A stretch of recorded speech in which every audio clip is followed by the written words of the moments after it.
Hello and welcome to Little Learners. In today's video I'm going to be talking about the different phases in phonics. If you end up finding this video helpful, do give it a like as it really helps out the channel. Let's jump right in. So, different schools use different types of schemes to teach phonics. However, most will follow a particular order known as phases 1 to 6. So, phase 1.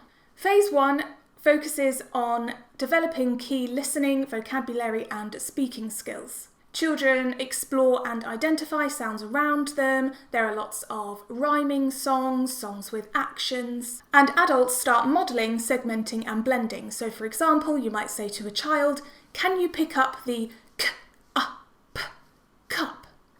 And the child will then get used to that idea of segmenting and blending, which they will start learning how to do later. Games like I Spy and other vocabulary games are also really great for phase 1 phonics. Moving on to phase 2, this is really where most parents kind of first hear about phonics, as this is the time that children start learning sounds. In phase 2, children are introduced to the first 19 sounds and their corresponding grapheme. So the sound a letter makes is known as a phoneme, and the letter, the way it looks, is known as a grapheme. The sounds are not taught in alphabetical order.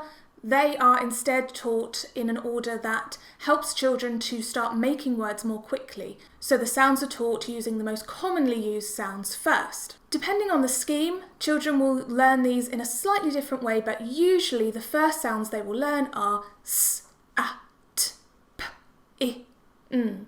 Some schools may start off with s, a, t, m. It just depends on the scheme.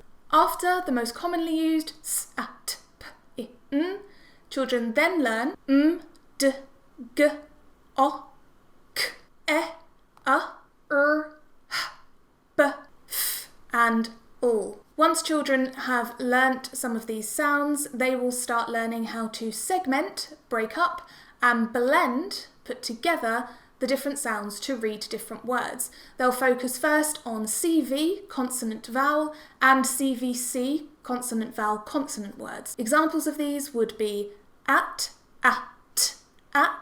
for a CV word, and cat, cat, for a CVC word.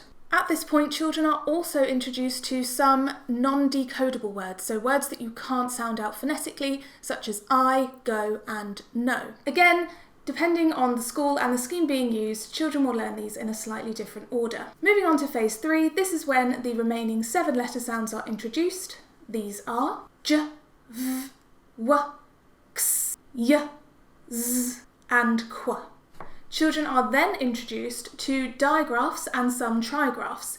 Digraphs being sounds that are made using 2 letters, and trigraphs being sounds that are made using 3 letters. These are ch, sh, th, ng, a, e, I, o, u, r, or, ow, oi, e, and your. Children will also start learning more non-decodable words or sight words.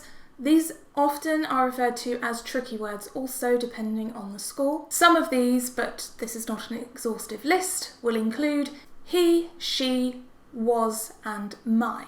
Children are also now introduced to letter names using the alphabet song, but of course they are still using the sounds when sounding out words. Children now continue to segment and blend using all of the new sounds that they have learnt. Moving on to phase 4. In this phase, no new graphemes are introduced. Children are encouraged to segment and blend more complex words, moving on from CV and CVC words to words that have more than one consonant following on from each other. So for example, a CVCC word like milk, as well as other, sometimes longer, vowel-consonant combinations. Children are now working on spelling words, though at this point mostly just phonetically, and some more non-decodable or sight or tricky words are introduced. Some of these, again not an exhaustive list, may include said, have, like, and when. In phase 5, children are now introduced to some more graphemes for sounds they already know. So, for example, by this point, children will know the digraph A, represented by the letters A and I, but they will now be introduced to the digraph A, represented by the letters A and Y. Children are also introduced to alternative sounds for graphemes that they may already know. So for example, the digraph represented by the letters E and A is different in team, head and break. Children are also in this phase introduced to the split digraph. This was once known as the magic E. This is another way of representing sounds that children will already be familiar with. For example, they know the sound O, but with a split digraph, it is represented by an O, a space, and then an E, such as in rope. Again, children are now introduced to more non-decodable words, such as there, people, Mr, Mrs, and could. Again, not an exhaustive list. And finally, moving on to Phase 6. Phase 6 is focused around helping children become more fluent readers and more accurate spellers. Children use all of the skills that they have learnt in the previous phases to help them do this. So that concludes our explanation of the different phonics phases. I do hope you found this video helpful. If you did, please give it a thumbs up as it really helps out the channel. And of course, do click that subscribe button so that you can see more videos just like this in the future. I do have a playlist all about phonics, so if you do have more questions about different terminology or methods of teaching phonics, do take a look at that playlist. I will link it in a card and in the description box below. Thank you so much for watching, and I will see you next time.